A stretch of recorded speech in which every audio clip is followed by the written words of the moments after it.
अस्सलाम वालेकुम, आदाब। कैसे हैं आप सब? फाइनली हम आपके लिए लेके आए केमिस्ट्री सब्जेक्ट का जो सारा सिलेबस। अगर आपने वीडियो में लास्ट वीडियो अगर आपने देखा होगा जिसमें हमने सिलेबस डिस्कस किया था, तो वही हम लेके आए अकॉर्डिंग टू दैट वीडियो। मैंने बोला था कि हमारा जो पहला चैप्टर है वो रहेगा सॉल्यूशंस, और वही हम लेके आए हैं यहाँ पे।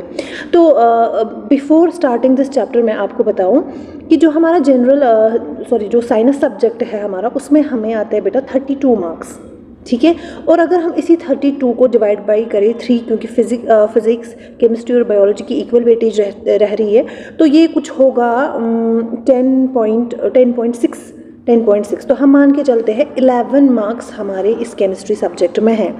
लेकिन अगर आपने पहला वीडियो देखा होगा, उसमें से हमें 11 चैप्टर्स पढ़ने हैं केमिस्ट्री में, ठीक है। तो उस हिसाब से क्या होता है, उस हिसाब से हमारा 1 मार्क्स एक चैप्टर में बनता है। तो इसका मतलब ये है कि हमें ज़्यादा डीप नहीं पढ़ना है, हमें कवर तो सब करना है लेकिन हमें डीप नहीं पढ़ना है, क्योंकि एक ही मार्क्स इस पूरे चैप्टर में बनेगा तो हम क्या छोड़े क्या पढ़े वो तो खैर मैं अच्छे से जानती हूँ, लेकिन ज़्यादा डीप हमें नहीं पढ़ना है, ये मुझे आपको बताना था। तो चलिए हम स्टार्ट करते हैं हमारा पहला चैप्टर सॉल्यूशन, और जिसकी वेटेज रहेगी 1 मार्क्स, ठीक है। और ये किस पोस्ट के लिए हम पढ़ते हैं? फॉरेस्टर के लिए। तो चलो बेटा, अगर हम सॉल्यूशन की बात करेंगे, ये हमने अपनी डे टू डे लाइफ में बहुत बार सुना होगा सॉल्यूशन। तो क्या होता है ये सॉल्यूशन? देखो, अगर आपके पास एक बीकर है और इसमें आपने पानी डाल दिया यहाँ से, और आपने इसमें डाला यहाँ पर चीनी, ठीक है, और आपने इसको मिक्स कर दिया, तो ये क्या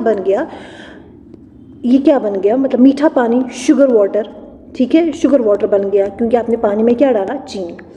तो इसी शुगर वाटर को हम बोल सकते हैं sugar solution, SOLN short form है सॉल्यूशन की, ठीक है। तो यही सॉल्यूशन होता है, जैसे मैंने लिखा है यहाँ पे, when 2 or more chemicals non-reacting substances mixed and form a homogeneous mixture is called solution। जब एक से ज़्यादा केमिकल्स reacting मतलब जो रिएक्ट ना करे। क्या आपने कभी देखा है पानी में आपने चीनी डाली हो, पानी को आग लगी है? क्या आपने ऐसा कभी देखा है? नहीं। क्या आपने पानी में जब आप चीनी डालते हो और पानी का कलर बिल्कुल मतलब बदल जाता है, क्या आपने वैसे देखा है? नहीं।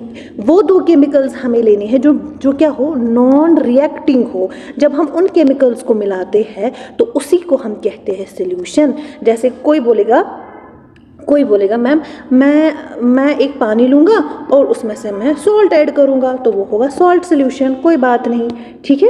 या कोई और चीज़, मैं पानी लूँगा और उसमें से मैं आयोडीन ऐड करूँगा, तो कोई बात नहीं, उसको हम आयोडीन सॉल्यूशन बोलेंगे, जो कि हम घर में यूज़ करते हैं जब भी किसी को ज़ख्म वख्म लगता है, तो वो आयोडीन सॉल्यूशन होता है, ठीक है। तो चलिए, तो दूसरी यहाँ पे मैंने लिखा है जो सॉल्यूशन है तो वो सिंगल फेज होता है, जिसमें एक से ज़्यादा कंपोनेंट्स प्रेजेंट होते हैं, जैसे टी होता है, सिरप होता है, और ये लेमन नहीं है, मतलब लिम्सी है, लेमन डे है, नींबू वाला पानी, वो भी सॉल्यूशन होता है। टाइपिंग एरर है, सॉरी। तो जैसे टी कैसे हमारा सॉल्यूशन बन गया? क्योंकि इसमें हमने एक से ज़्यादा चीज़ों को मिक्स किया। इसमें पानी भी है, ठीक है, वाटर भी है, इसमें शुगर भी है, ठीक है, इसमें टी लीव्स भी है और इसमें मिल्क भी है, ठीक है। इन सारी चीज़ों को हम जब मिलाते हैं तो वो हमारा सॉल्यूशन बनता है। अब डिपेंड करता है हम कितनी चीज़ें मिलाएं। देखो, जैसे टी में हमने 4 चीज़ें मिलाई, तो इसको हम कहते हैं क्वाटर्नरी सॉल्यूशन, ठीक है।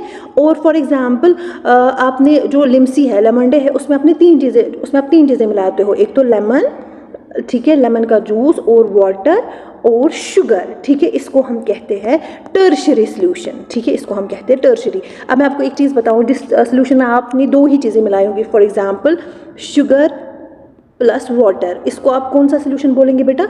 इसको आप बोलेंगे बाइनरी सॉल्यूशन, ठीक है, उसको आप बोलेंगे क्या? Binary solution. तो ये आपको सॉल्यूशन समझ में आया होगा यहाँ पे।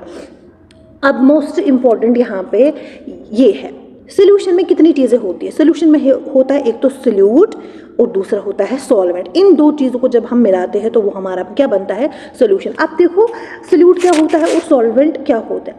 सॉल्यूट जनरली प्रेजेंट होता है लेस अमाउंट में अदर कंपोनेंट्स के, जैसे टी लीव्स या शुगर की हम बात करेंगे। अगर फॉर एग्जांपल आपने चाय बनाई, ठीक है, आपने इसमें क्या लिया? वाटर लिया, और आपने इसमें क्या डाला? मिल्क को आप साइड में रखो, ठीक है, आपने इसमें डाला शुगर, क्या डाला? आपने इसमें डाला शुगर, और आपने डाला इसमें टी लीव्स को मैं ऐसे बनाती हूँ, आपने इसमें डाली टी लीव्स। तो ये, लेकिन आप मुझे बताओ जितना आप यहाँ पे ये लेते हो, पानी लेते हो, क्या उतना आप शुगर लेते हो? नहीं। जितना आप पानी लेते हो क्या उतना आप टी लीव्स लेते हो? नहीं। आप टी लीव्स और शुगर हमेशा पानी से कम लेते हो। तो इसका मतलब जो यहाँ पे शुगर है और जो यहाँ पे टी लीव्स है ये आपके टी के सल्यूट है, ठीक है, ये आपके टी के क्या है, सल्यूट है। और जो यहाँ पे आपका पानी है, जो यहाँ पे आपका क्या है, पानी है, ये आपका सॉल्वेंट है, ये आपका क्या है, सॉल्वेंट। तो मैंने क्या लिखा है यहाँ पे, मैंने लिखा है जो सल्यूट है वो जनरली कम तादाद में प्रेजेंट होता है बनस्बत के जो अदर कंपोनेंट्स हो, जैसे कि टी लीव्स आपका सल्यूट बन गया आपकी चाय में, या शुगर आपका सल्यूट बन गया आपकी चाय में। अब सॉल्वेंट क्या होता है बेटा, सॉल्वेंट क्या होता है, सॉल्वेंट होता है generally present in greater amount than the other components, example water. यही आपने चाय ले ली, ठीक है, यही आपने चाय ली, आपने इसमें पानी डाल दिया, आपने क्या डाला इसमें, पानी, और आपने इसमें डाला यहाँ से शुगर, यहाँ से टी लीव्स, ठीक है। तो इसमें आपने कौन सा जो कंपोनेंट ज़्यादा लिया, आपने वाटर लिया, तो ये आपका बनेगा सॉल्वेंट। अब बोलेगा कोई ma'am what about milk, milk के बारे में आप क्या बोलते हैं? देखो बेटा, अब लिक्विड के केस में आपको मैं बता दूं, आपके पास ये बीकर है, आपने यहाँ पे वाटर लिया, ठीक है, ये आपका वाटर है यहाँ पे, और बेटा ये यहाँ पे आपका, सॉरी मैं दूसरा कलर लेती हूँ, ये आपका यहाँ पे मिल्क है, ठीक है। मिल्क आपने ले लिया यहाँ पे 50 ml, ठीक है, और वाटर यहाँ पे आपने ले लिया 60 ml, ठीक है, और यहाँ पे आपने ले लिया, हम चाय बनाते हैं, यहाँ पे आपने लिया शुगर और यहाँ पे आपने लिया टी लीव्स, ठीक है। अब मैं आपको बोलती हूँ, मुझे आप इसमें बताओ सल्यूट कौन कौन सा है, ठीक है। तो सबसे पहला आपका जो ये होगा कि मैम शुगर भी सल्यूट होगा, ठीक है, और टी लीव्स भी सल्यूट, इसमें तो किसी का शक नहीं है, एक सेकेंड, इसमें किसी का शक नहीं है, ठीक है, इसमें किसी का शक नहीं है। अब देखो इसमें किसी का शक नहीं है, लेकिन हम सॉरी ये थोड़ा सा मुझे यहाँ पे हो गया था पॉज, यहाँ से हमने लिया था वाटर और यहाँ से हमने लिया था मिल्क, अब यहाँ से हमने लिया था बेटा शुगर और टी लीव्स। शुगर और टी लीव्स के बारे में आपको पता है ये सल्यूट है क्योंकि ये हमने बहुत कम तादाद में लिए। अब मैम वाटर, मिल्क को क्या बोल सकते हैं और वाटर को क्या बोल सकते हैं? मिल्क आपने कितना लिया था 50 ml और वाटर आपने कितना लिया था 60 ml, ठीक है, 60 ml। देखो बेटा क्या होता है, मिल्क भी क्या है, लिक्विड, ठीक है, और वाटर भी क्या है, लिक्विड। यहाँ पे आप किसको सल्यूट बोलोगे और किसको सॉल्वेंट बोलोगे? जो लिक्विड आप कम तादाद में लेते हो, कम लेते हो, वो आपका बनेगा सल्यूट। क्या बनेगा? सल्यूट। और जो लिक्विड आप ज़्यादा तादाद में लेते हो वो बनेगा आपका सॉल्वेंट।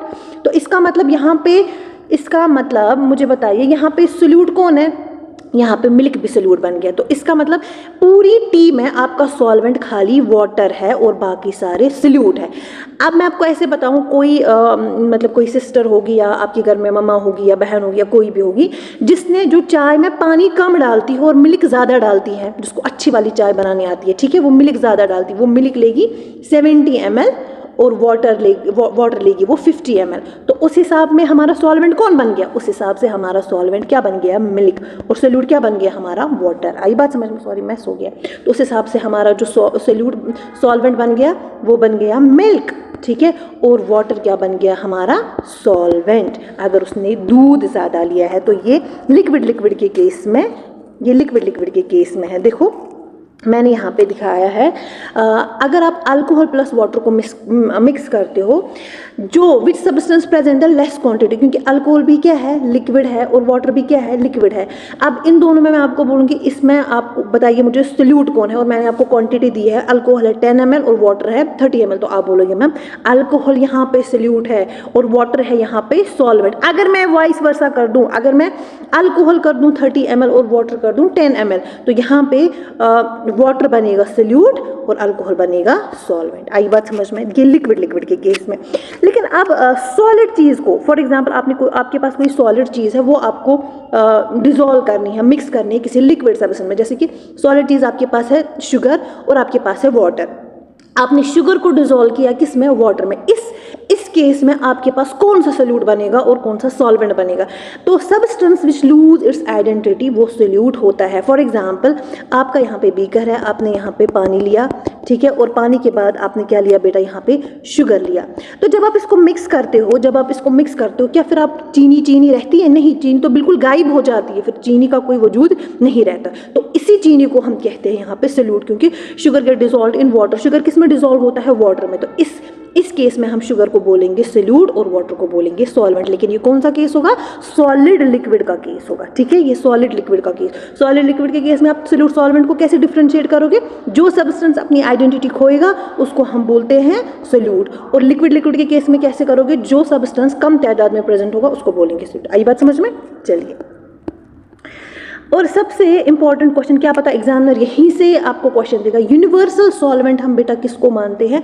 यूनिवर्सल सॉल्वेंट हम वाटर को मानते हैं, जो कि मैंने हाईलाइटेड करके लिखा है, वाटर इज यूनिवर्सल सॉल्वेंट। ठीक है बच्चा, चलिए अब हमारा टॉपिक है on the base of amount of solute solution can be classified into two ways. हमारे पास सॉल्यूट कितना प्रेजेंट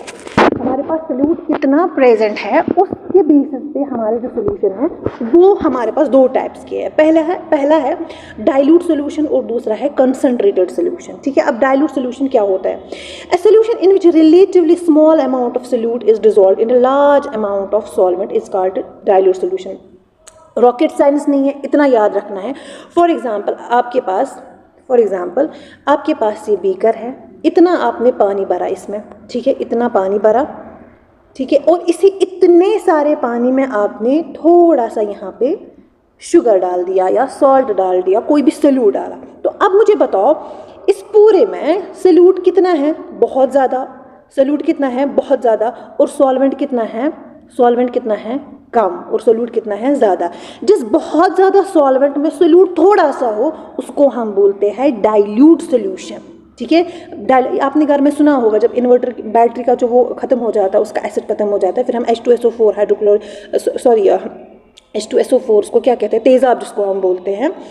जब हम बाहर से लाते हैं तो फिर हम वो उसको भर देते हैं, लेकिन वो डाइल्यूट फॉर्म में होता है। जो तेज़ाब होता है ना वो डाइल्यूट फॉर्म आता है, उसमें पानी ज़्यादा बहुत मिक्स किया होता है और जो एसिड है वो बहुत कम मिक्स किया है उससे। ठीक है, तो इन शॉर्ट में आप याद रखना, बहुत सारे सॉल्वेंट में छोटा सा सोल्यूट आप जब ऐड करोगे वो आपका डाइल्यूट सोल्यूशन कहलाएगा। और उसी का opposite concentrated solution in which relatively large amount of solute is present is called concentrated solution. मतलब आपके पास यही बीकर है और इतना आपने पानी ले लिया, ठीक है, और इतना आपने पानी ले लिया और यहाँ से आपने इसमें सॉल्यूट डाल दिया, ठीक है, उसको हम कहते हैं कंसंट्रेटेड सोल्यूशन। कंसंट्रेटेड सोल्यूशन मतलब जितना आपके पास सॉल्वेंट है उसके बराबर या उससे थोड़ा बहुत कम अगर आप सॉल्यूट डालते हो वो आपका कंसंट्रेटेड सोल्यूशन कहलाएगा। मैं आपको एक डे टू डे लाइफ की एग्जांपल भी दूंगी जिससे आपको याद रहेगा। आपके पास ये एक बीकर है, ये एक बीकर है, यहाँ पे पानी है इतना और यहाँ पर भी हम इतना पानी लेंगे इसके बराबर, ठीक है। तो अब हम क्या करेंगे, इसमें हम इतनी चीनी डालेंगे और इसमें भी हम इतनी चीनी डालेंगे, सबसे ज़्यादा चीनी इसमें हम डालेंगे।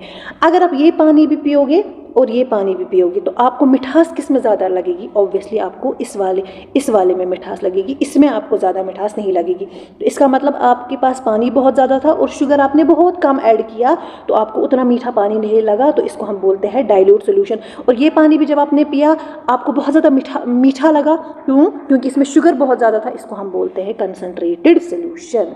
आई बात समझ में? चलिए, अब प्रॉपर्टीज ऑफ सोल्यूशन क्या होता है? प्रॉपर्टी उस सोल्यूशन की कुछ प्रॉपर्टी है।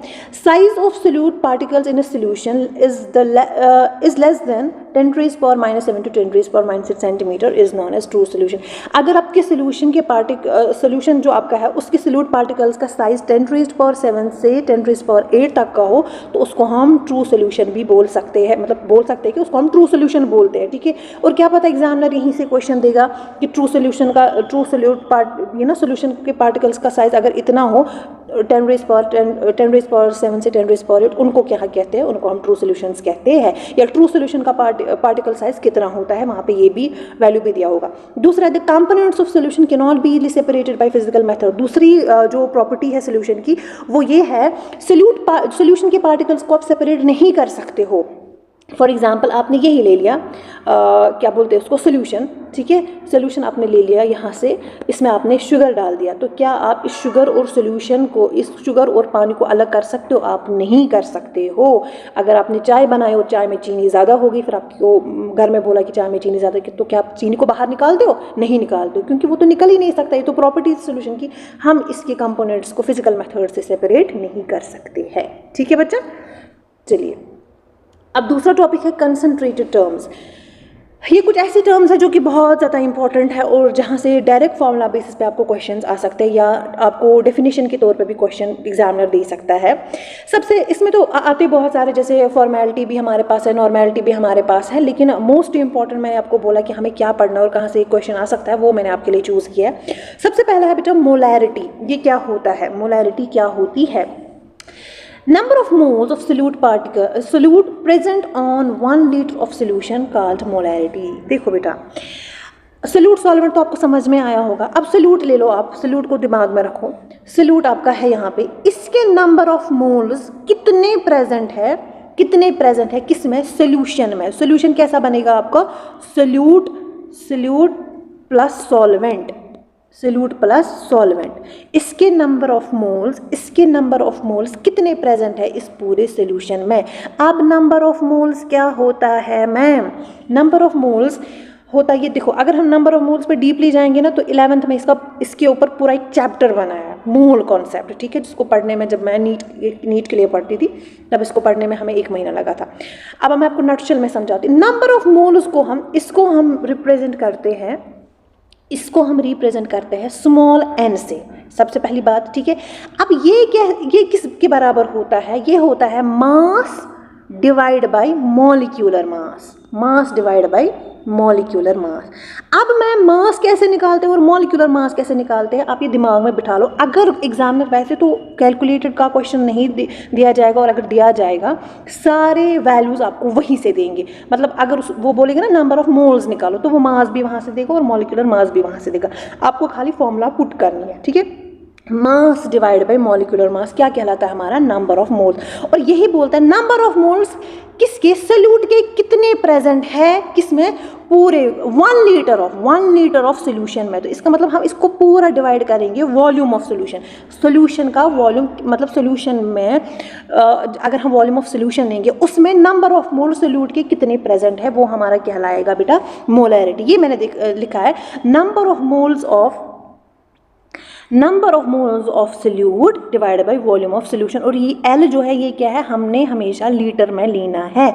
वहाँ पे क्वेश्चन तो ml में देते हैं, ठीक है, और ml को हमें डिवाइड बाय करना होता है, मतलब 1000 से, वो हमारा। और अब आपको मैम कैसे पता है ml में? क्योंकि हमेशा जितने भी क्वेश्चन आते हैं वो ml से ही आते हैं, ठीक है, इसीलिए तो हमें इसको डिवाइड बाय 1000 करना है। इसके लिए, इसके बेसिस पे इसकी दूसरी फॉर्मूला बनते हैं जो मैं आगे आपको दिखाऊंगी, ठीक है। तो ये है number of moles of solute divide by volume of solution, और इसको हम डिनोट करते हैं कैपिटल M से। किससे बेटा? कैपिटल M से, ओके। ये चलिए आगे, यहाँ मैंने लिखा है नंबर ऑफ मोल्स क्या होता है? नंबर ऑफ आयंस, मॉलिक्यूल्स और एटम्स। अब नंबर ऑफ मोल्स होता क्या है, अब रिप्रेजेंट कैसे करते हैं वो तो मैंने दिखाया है, W/M, ठीक है। ये एक्चुअली होता क्या है? Number of ions, number of molecules और नंबर ऑफ एटम्स, ये कहलाता है हमारा 1 मोल, ठीक है। तो यहाँ पे आपको नहीं जाना, ये आपको नहीं पूछेंगे, आपको बस खाली इतना याद रखना है, N किसके बराबर होता है? W/M। W क्या होता है? मास। M क्या होता है? Molecular mass. देखो मैं आपको एक क्वेश्चन करवाती हूँ जिसकी वजह से आपको समझ में आ जाएगा। ये देखो बेटा, अगर क्वेश्चन ऐसा होगा, find the molarity of 40 gram of NaOH in 250 millilitre of solution. अब देखो ये ग्राम जब आएगा ना तो याद रखना ये हमारा मास है, ठीक है। 40 ग्राम ऑफ NaOH, अब 40 ग्राम ऑफ ये मास है, ठीक है, इसका मतलब ये क्या है? W। अब M हमें वहाँ से नहीं दिया है, ठीक है, M हमें वहाँ से नहीं दिया है, हमें निकालनी है मोलैरिटी। हमें क्या निकालनी है? मोलैरिटी। देखो बेटा, मोलैरिटी किसके बराबर होते हैं? N/V, ठीक है, number of moles of solute divide by volume of solution, ठीक है बच्चा। अब N किसके बराबर होता है? ये स्मॉल m किसके बराबर होता है? ये होता है W/M के बराबर, ठीक है, ये होता है W। पहले हम N निकालेंगे, ठीक है, पहले हम N निकालेंगे। ये होता है W/m के बराबर। अब W वहीं से दिया है मास, जहाँ पे आप ग्राम दोगे ना क्वेश्चन, वो मास होता है, वो किसके बराबर है? 40 के बराबर, ठीक है बच्चा, 40 के बराबर होता है। और मॉलिक्यूलर मास अब आपको कैसे पता चलेगा? NaOH का मॉलिक्यूलर मास, ये आपको दिया गया है, बैठ लीजिए, आपको दिया गया होगा वहाँ से, क्योंकि ये हम कहाँ पे निकालते हैं? जब हम जेईई एडवांस के लिए प्रिपरेशन करते हैं, जब हम नीट के लिए प्रिपरेशन करते हैं। मतलब मैं आपको ऐसे बता दूँ, NaOH, N कहलाता है सोडियम, O होता है ऑक्सीजन और H होता है हाइड्रोजन। और सोडियम का मॉलिक्यूलर मास है 23, ऑक्सीजन का 16 और क्या कहते हैं इसको, हाइड्रोजन का 1। इसी को जब हम ऐड करते हैं वो आता है हमारा 40। लेकिन ये आपको निकालना नहीं होगा, ये वहीं से दिया होगा आप, ठीक है। तो हम क्या लिख रहे थे? N किसके बराबर होता है? W/m। तो W हमें वहीं से दिया होता है 40 और M भी वहीं से दिया गया है 40, जो मैंने क्वेश्चन में मेंशन नहीं किया। तो 40/40 क्या आएगा? 1। तो हमारा N क्या आ गया बेटा? 1, ठीक है, N क्या आ गया हमारा? 1। तो यहाँ से फॉर्मूला क्या है? M = N/V। तो N किसके बराबर आ गया हमें? 1 के बराबर। अब V किसके बराबर? ये तो वॉल्यूम है, मैंने बोला था ना ml में क्वेश्चन दिया होगा, तो ये है ना 250, ये है 250, लेकिन ये मिलीलीटर है। मैंने क्वेश्चन में फॉर्मूला में क्या लिखा है? लीटर में। हमें पता है 1000 मिलीलीटर = 1 लीटर, ठीक है। तो अगर 250 मिलीलीटर है तो हम इसको डिवाइड किससे करेंगे? 1000 से। हम इसको किससे डिवाइड करेंगे? 1000 से।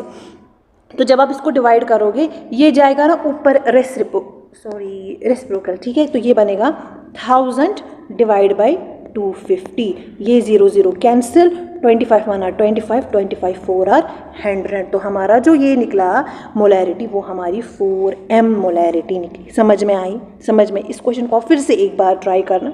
मैंने क्या बोला है? m बराबर होता है N/V के, N बराबर होता है W/m के। W यहाँ से दिया गया है 40 ग्राम। मॉलिक्यूलर मास ऑफ NaOH वहाँ से दिया गया होगा श्योरली, ये भी होता है 40 के बराबर, जो हमें फिर N निकला हमें 1 के बराबर। और फिर हमने इसको इसमें पुट किया N/V। N का वैल्यू दिया हमें 1, V का वैल्यू कोई बोलेगा मैम 250 भी देना है, लेकिन ये ml में है बेटा। मिलीलीटर को लीटर में कन्वर्ट करने के लिए हमने इसको 1000 से डिवाइड किया। जब हमने इसकी कैलकुलेशन की, वहाँ से हमें आंसर आया 4m। और ये what is capital M? It's molarity. Okay बच्चा, चलिए अब दूसरा क्वेश्चन है, होमवर्क है आपके लिए। Find the molarity of 4.9 gram of H2SO4 present in 500 centimetre cube solution. What is 4.9 gram? It's the mass of H2SO4 और मॉलिक्यूलर मास मैंने यहाँ पे दिया है H2SO4 का, जिसको हम कहते हैं, जो बराबर है 98 के। तो इसकी आप मोलैरिटी निकालिएगा। अब दूसरा बेटा मोलैलिटी। What is molality? वो था मोलैरिटी, ये है मोलैलिटी। ये भी वैसे ही number of moles of solute present on 1 kg of solvent called molality. And what is the difference? Where is the difference? वो था मोलैरिटी और वहाँ था लीटर। लीटर र से याद रखो। मोलैरिटी में होता है 1 लीटर और ये मोलैलिटी है नंबर ऑफ सोल्यूट दोनों का प्रेजेंट है। प्रेजेंट इन, वहाँ था 1 लीटर, यहाँ था 1 kg, वहाँ था 1 लीटर ऑफ सोल्यूशन, यहाँ था 1 लीटर ऑफ सॉल्वेंट। इसका मतलब हमें खाली सॉल्वेंट लेना है, यहाँ पे पूरा सोल्यूशन नहीं लेना है। मैंने वहाँ पे लिखा था solute divide by solute plus solvent, क्योंकि यही हमारा बन गया था फिर सोल्यूशन। लेकिन यहाँ पे हमें ये सोल्यूट मिटाना है, यहाँ पे खाली हमें लिखना है क्या? सॉल्वेंट। आई बात समझ में? तो यही है molarity is number of moles of solute divide by amount of solvent. यहाँ पे सोल्यूशन नहीं लिखना है, यहाँ पे सॉल्वेंट लिखना है। And it is denoted by small m। आई बात बेटा समझ में? तो हम इसके ऊपर एक क्वेश्चन करेंगे और आपको समझ आ जाएगा। देखो बेटा, find the molality of 20 gram of NaOH dissolve in 100 gram of solution. Dissolve in 100 gram of solution. सबसे पहले जो स्मॉल m है वो किसके बराबर? What does it mean? Small m it means a molality. ये भी किसके बराबर होता है? N/V के। लेकिन V किस में हमें लेना है बच्चा? kg में, ठीक है, kg में। या वो मोलैरिटी वाला V हम किस में लेते थे? लीटर में। अब N आपको पता है W/m के बराबर होता है, और यहाँ आप W का वैल्यू क्या दोगे बच्चा? 20 ग्राम, ठीक है, 20 ग्राम। और यहाँ पे मॉलिक्यूलर मास ऑफ NaOH मैंने पिछले क्वेश्चन में दिखाया, ये 40 होता है, और क्वेश्चन में दिया, वहाँ पे आपको क्वेश्चन में देंगे अगर ऐसा क्वेश्चन आया तो ये है 40, ठीक है। तो हम ये N निकाल रहे हैं पहले, 1 0 0 कैंसिल, 2 1 और 2 2 2 और 4। तो हमारा क्या N क्या निकला? 1/2, ठीक है, हमारा N क्या निकला? 1/2। अब हमें क्या निकालना है? M निकालना है। तो N तो हमारा 1/2 निकला, 1/2, और इनटू हमें करना है ना इसको V, इनटू हमें करना है v डिवाइड बाई, मतलब जो यहाँ पे v है, n तो हमारा निकला ना यहाँ पे n बाई v, और यहाँ पे v जो कि ये वाला फॉर्मूला है, जो कि ये वाली फॉर्मूला है। अब v में आप वॉल्यूम में आप क्या लोगे, देखो ये 100 ग्राम ऑफ सोल्यूशन है, क्या है इसका मतलब, हमें जो v लेना है ना वो हमें सोल्यूशन का नहीं लेना है, वो हमें किसका लेना है, सॉल्वेंट का। वो हमें किसका लेना है, सॉल्वेंट। इस क्वेश्चन को अच्छे से समझ लेना, इस पॉइंट को अच्छे से समझ लेना। सोल्यूशन क्या है हमारा, 100 ग्राम। कितना है हमारा, 100 ग्राम। इसमें सोल्यूट कितना है, 20 ग्राम, क्योंकि ये बोलता है 20 ग्राम ऑफ NaOH, उसको हमने डिजोल्व, सोडियम हाइड्रोक्साइड को डिजोल्व हमने किया 100 ग्राम सोल्यूशन में, ठीक है। तो सोल्यूट इसमें क्या है, सोल्यूट तो NaOH, सॉल्वेंट क्या होगा इसमें, वाटर, ठीक है। अब हमारा सोल्यूट कितना है यहाँ पे, 20 ग्राम। सॉल्वेंट कितना आएगा, सोल्यूशन है पूरा, सोल्यूशन क्या है, एक मिनट में आपको देखो, solution is equal to solute plus solvent, ठीक है, सोल्यूट प्लस सॉल्वेंट। अब सोल्यूशन कितना है हमारा, 100 ग्राम, और सोल्यूट कितना है, 20 ग्राम, और सॉल्वेंट हमें निकालना है। तो 100 माइनस 20 आएगा ना 80 ग्राम, कितना हमारा निकला, सॉल्वेंट। आई बात समझ में।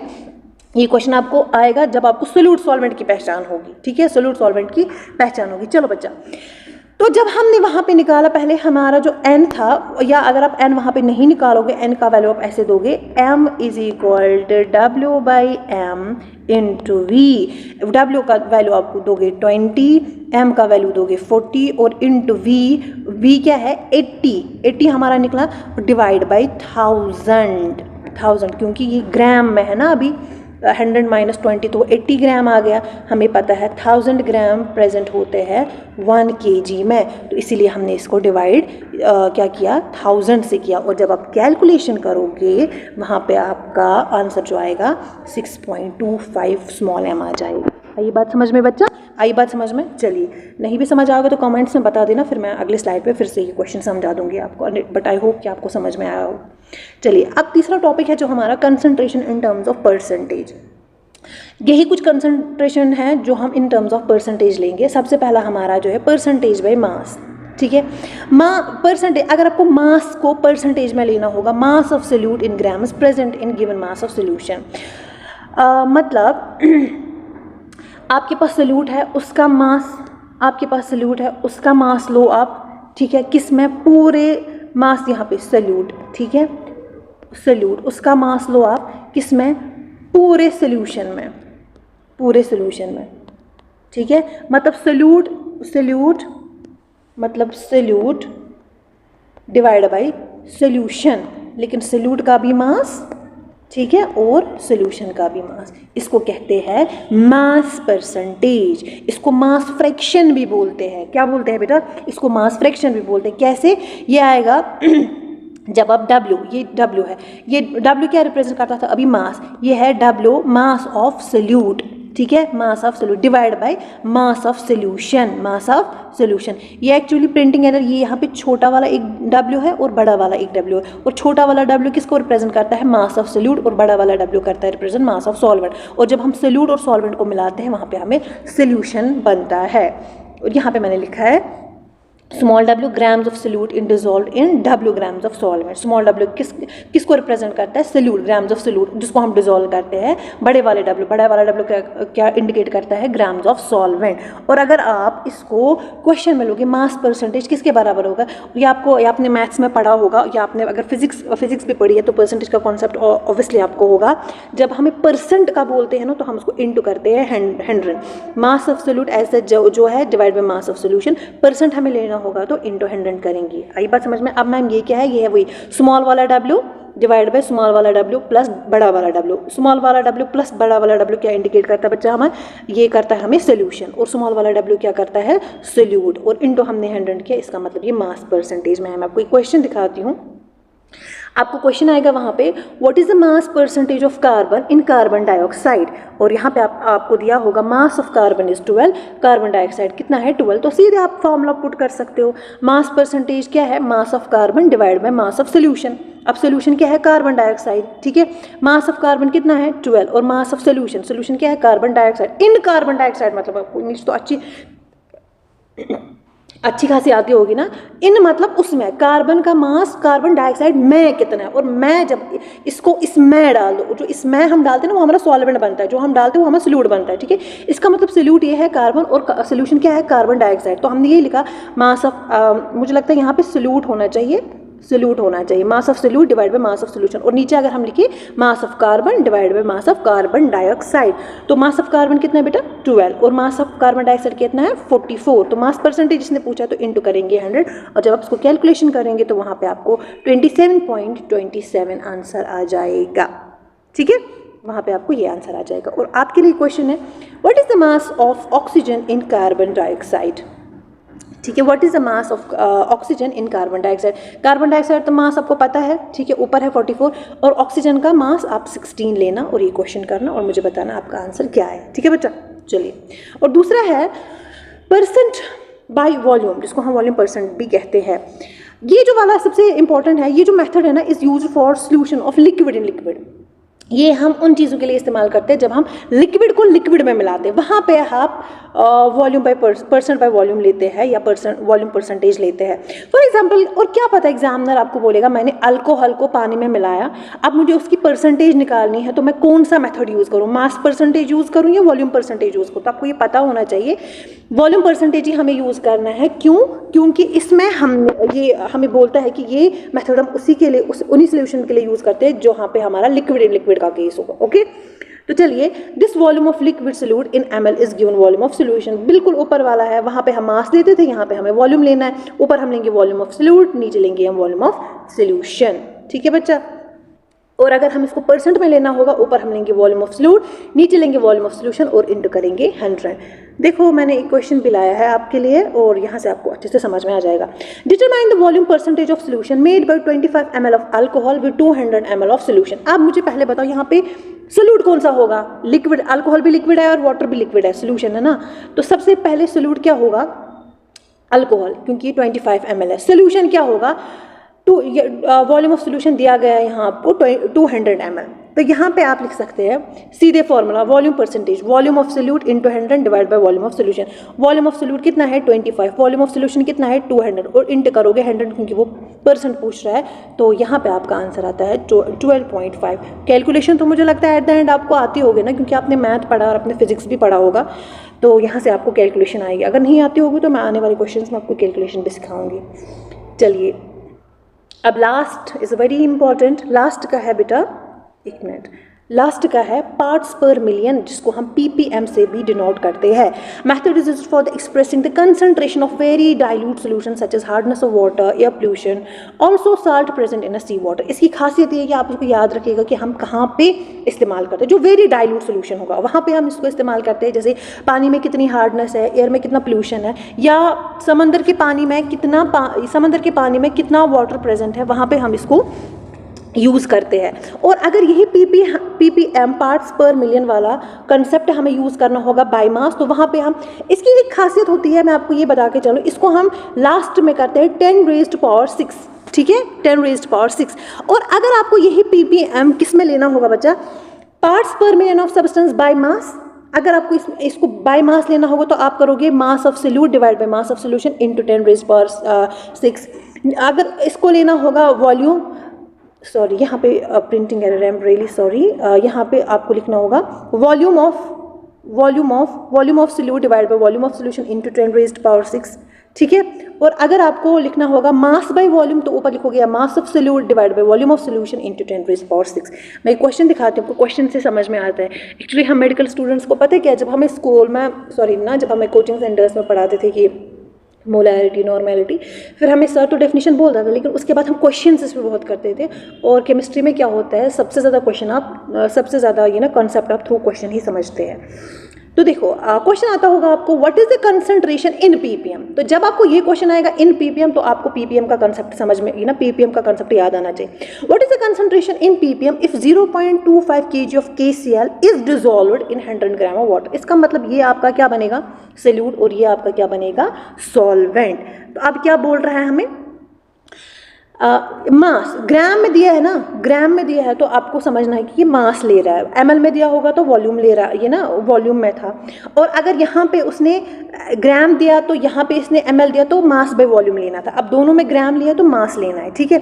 तो ppm of substance by mass की फॉर्मूला क्या थी, mass of solute divide by mass of solution into 10⁻⁶, ठीक है। अब देखो, अब मास ऑफ सोल्यूट तो दिया गया है 0.025 ग्राम, और मास ऑफ सोल्यूशन क्या है, मास ऑफ सोल्यूशन, इसका मतलब यहाँ पे आपको सोल्यूट प्लस सॉल्वेंट लेना है। सोल्यूट का क्या है 0.025 ग्राम, और सॉल्वेंट डिजोल्व हमने किया है वाटर में। अगर ये सोल्यूशन होता फिर हमें इतना ही, अगर इसने यहाँ देता ना dissolve in 100 gram of solution, फिर तो 100 ही लेना है, लेकिन इसने क्या बोला है dissolve in 100 gram of water, इसका मतलब ये सॉल्वेंट है।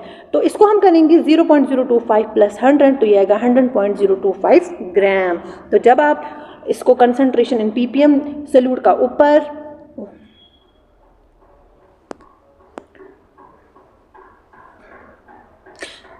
सोल्यूट का ऊपर, ठीक है, और सॉल्वेंट सोल्यूशन का नीचे इंटू 10⁻⁶, तो वो आपको कोई आंसर आ जाएगा 25 अप्रॉक्सीमेटली। आप इसको कैलकुलेट कीजिएगा। और लास्ट पे key points, molarity percentage by volume, ये जो दो है ये टेम्परेचर डिपेंडेंट है, ये it's very very very important. Molarity percentage by volume, these are temperature dependent, मतलब टेम्परेचर को बढ़ाने घटाने से इनका जो वैल्यू होता है वो चेंज होता है। और दूसरा, molality percentage by mass are temperature independent, अगर आप यहाँ पे टेम्परेचर को घटाएंगे बढ़ाएंगे तो इनके वैल्यू पे कोई चेंज नहीं आएगी, ये की पॉइंट्स थे।